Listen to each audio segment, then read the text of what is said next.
От заката до рассвета фильм довольно странный. В каком смысле? Во всех смыслах. Его нельзя назвать ни кассово успешным, ни особо культовым. Скорее, он самый проблемный фильм из всех, которые когда-либо режиссировал Роберт Родригес. Черт, света нет. А где сцена? Полная задница. Но, тем не менее, есть у него какой-то свой особый шарм, который все же создает вокруг него некий культовый статус. Что за бред он тут наговорил? Изначально ничего не предвещало ничего. На дворе стоял 1990 год.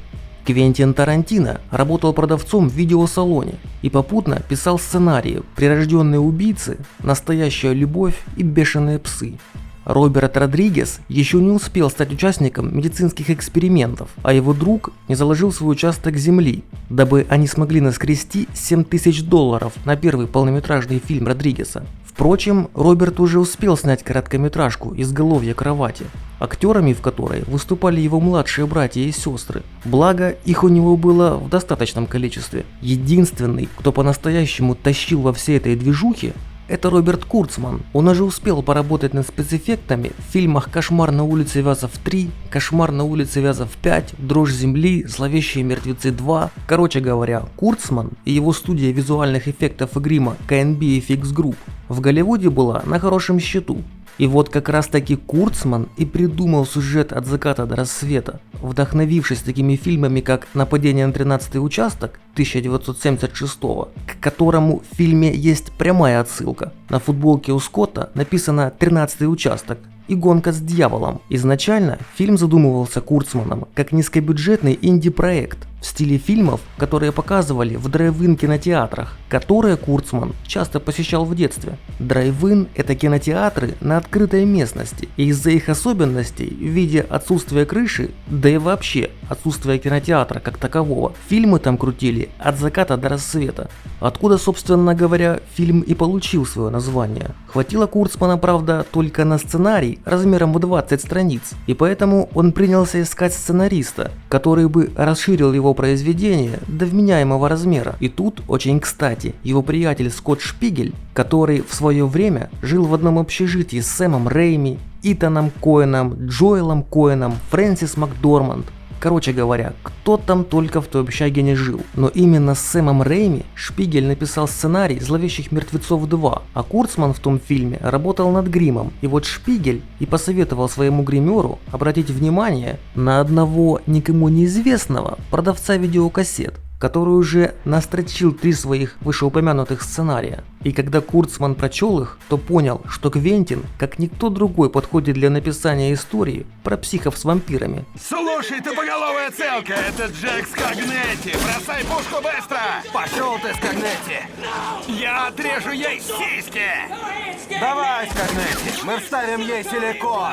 Но еще бы, с такими-то диалогами. Поэтому он отсыпал ему $1500 за будущий сценарий, что, кстати, стало первым гонораром Тарантино в кино, да еще и пообещал Квентину ухо. Что случилось? Как слышно? Да-да, именно это. После чего новоиспеченный сценарист поспешно уволился из своего видеопроката, принялся за писанину, и ничего не произошло, так как писанина эта получилась настолько жестокой, что Курцман никак не мог найти денег, чтобы ее профинансировать. Но вот наступил 92-й, и Роберт Родригес таки поучаствовал в медицинском эксперименте, в котором испытывали действие на человеческий организм нового препарата для снижения холестерина, за что ему заплатили $3000. $3000? Доктор, да за $3000 можете пересадить мне яйца шимпанзе.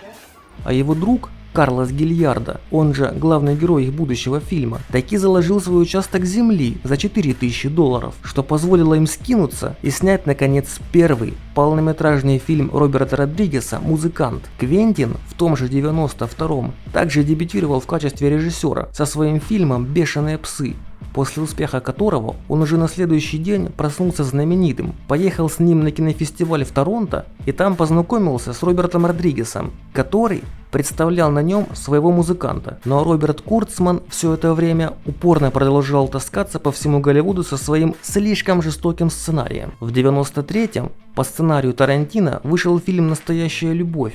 В 94-м «Прирожденные убийцы», и оба эти фильма доказали, что по всем сценариям Квентина вполне можно снимать годные фильмы.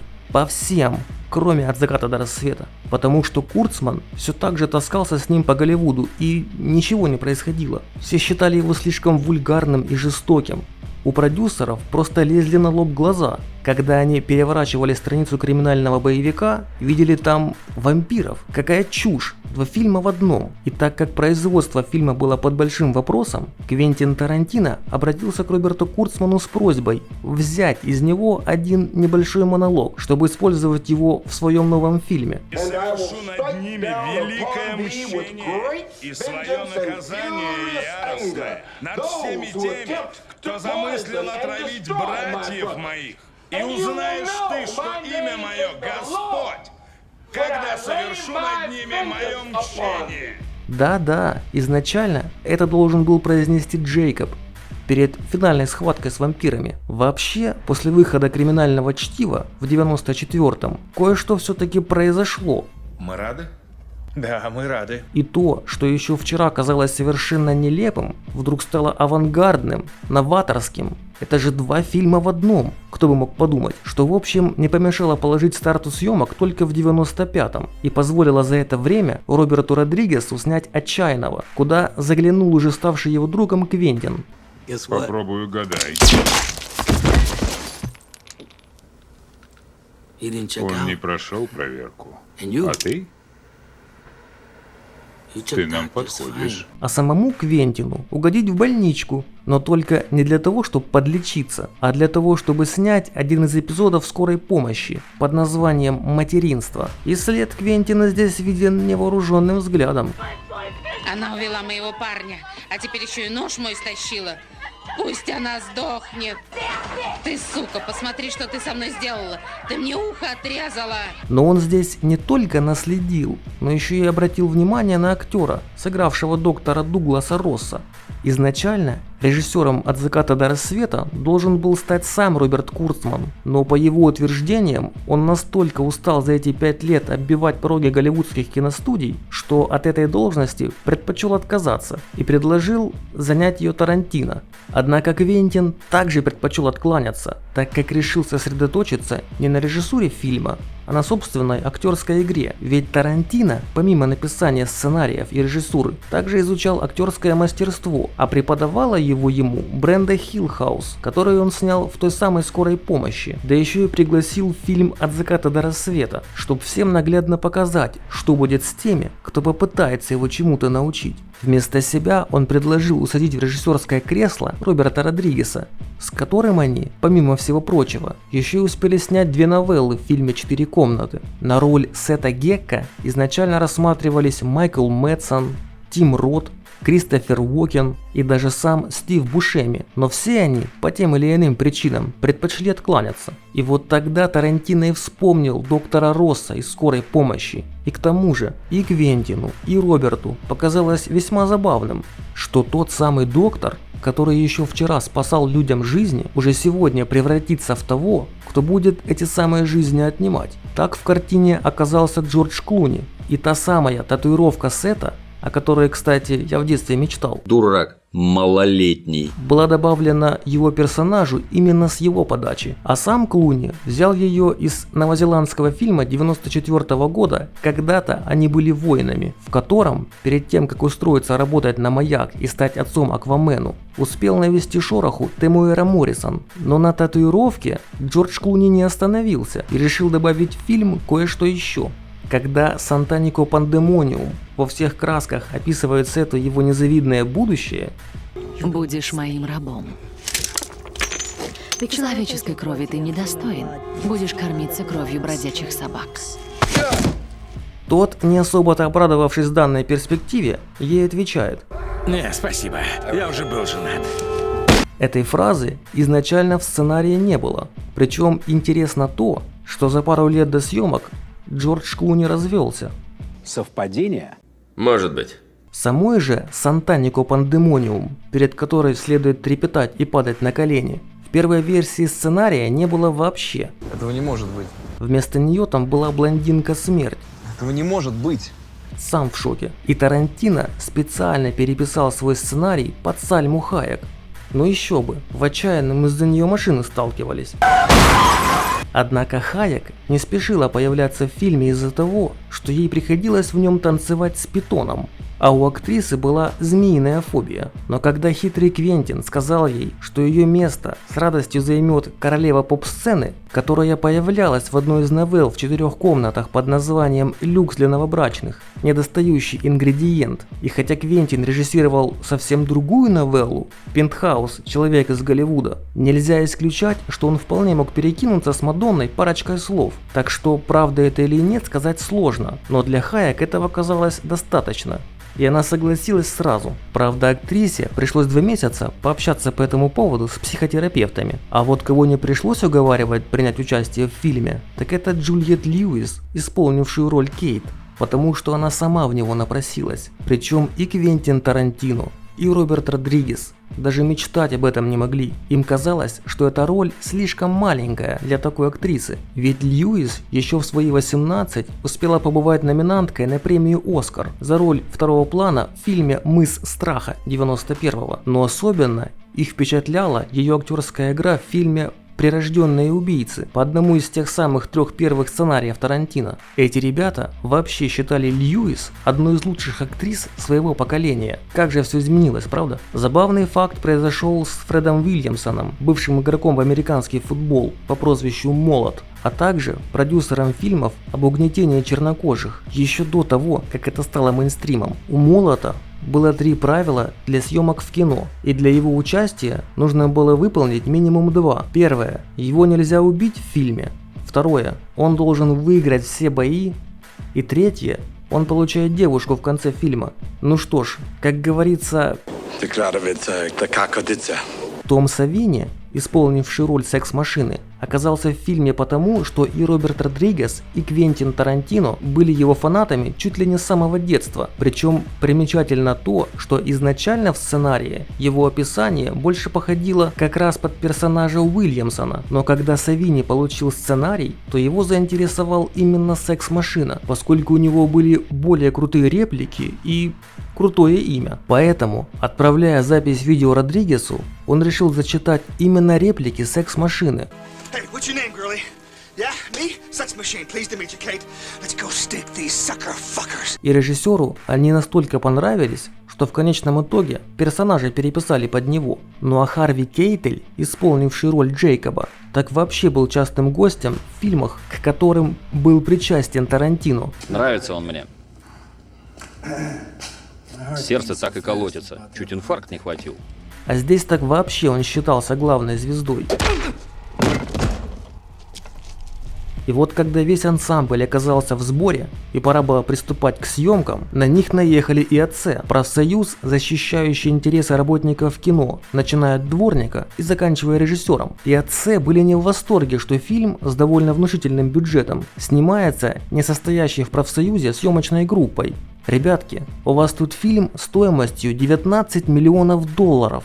Какое к черту независимое кино? Законно вопрошали они. На что и Тарантино, и Родригес таращили глаза, разводили руками и говорили: слушайте, ну в таком случае фильм будет стоить еще 300 тысяч. Ситуация повисла в воздухе и здорово накалилась, что в общем не помешало приступить к съемкам. Правда, студия Miramax все-таки согласилась оказывать съемочной группе медицинскую помощь. У нас хорошие новости. В Miramax подтвердили, что у нас есть медстраховка для всей группы, для водителей, ну, в общем, для всех. Но и на этом проблемы для фильма не закончились. Первые 5 недель съемок были посвящены как раз второй половине фильма. Фасад того самого бара был построен в пустыне, и во время съемок одной из финальных сцен, когда бар взрывается, что-то пошло не так. Как потом сказал пиротехник Том Белиссимо, мы знали, что бар может загореться, но не знали, что настолько. А когда пожар все же удалось ликвидировать и все собирались продолжать съемки, разразилась пыльная буря, и лавочку все же пришлось закрывать. Правда, всего на 1 день. Само же кинополотно можно разделить на 2 фильма. Первый повествует нам о 2 братьях, разъезжающих по Америке на старой колымаге и оставляющих позади себя горы трупов. Ку-ку. Черт, не этот сценарий. Эти братья оставляют позади себя трупы из людей, ну, по крайней мере пока. Они берут дорожную карту Техаса, попутно пристрелив шерифа и хозяина винного магазина посреди бела дня. В конце концов, кто из нас так не делал? И после этого с заложницей в багажнике спокойно себе едут в отель, чтобы снять там комнату. Да ёпть! Мать твою через забор и корыто! Чё шумишь? Чё тебе надо-то, а? Сам ты как думаешь, хуйня ты старая, номер хочу. Понятненько. Тут же нам дают понять, что старший брат Сет, хоть и отморозок, но все же у него есть хоть какие-то принципы. Я, блядь, сука, профессиональный вор. Я не убиваю людей просто так, с нихуя, и никогда не насилую женщин. А то, что делаешь ты, ебанутый ты сукин сын, вот так наши дела не делаются. А младший брат Ричи, который таки убил несчастную заложницу, совершенно на голову отбитый, как будто мы не поняли этого из сцены в винном магазине. Да к тому же, он еще и галлюцинации выхватывает время от времени. Ричи, я хочу тебя попросить, отлежи мне пельмешку, пожалуйста. И в этом же отеле, к счастью для братьев, но к несчастью для самих себя, поселяется семья священника в отставке Джейкоба, его дочери Кейт и сына Скотта. Братья берут их в заложники, чтобы в их фургоне переправиться в Мексику. А что в Мексике? Мексиканцы. И еще крыша, во главе с Карлосом, который берет 30% за пребывание в штате Эль-Рей. 30% стандартные условия. На этом, собственно говоря, и заканчивается первый фильм, и начинается второй. Братья пересекают границу, столкнувшись с единственной преградой в виде пограничника, которого играет Чич Марин. Он же торговец кисками на любой вкус и цвет. Он же, собственно говоря, и тот самый Карлос, который берет 30%. 25. Он же бармен из «Отчаянного». Могу я попросить чистую кружку? Это грязная. Говнюк. Чище меня не бывает.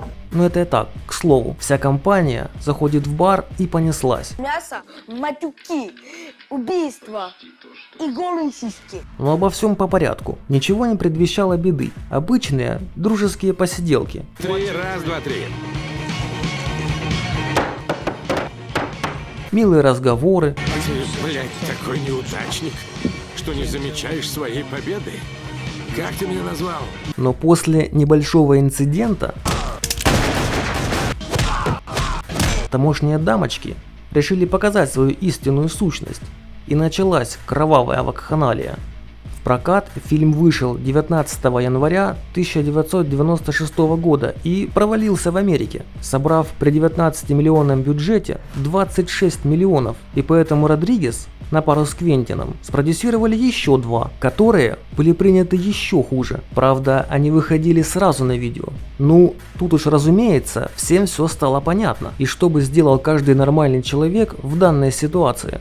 Правильно, вот поэтому Родригес взял и снял сериал. Если понравился ролик, подпишись на канал, поставь лайк, ну а если не понравился... Ладно, хуй с ним.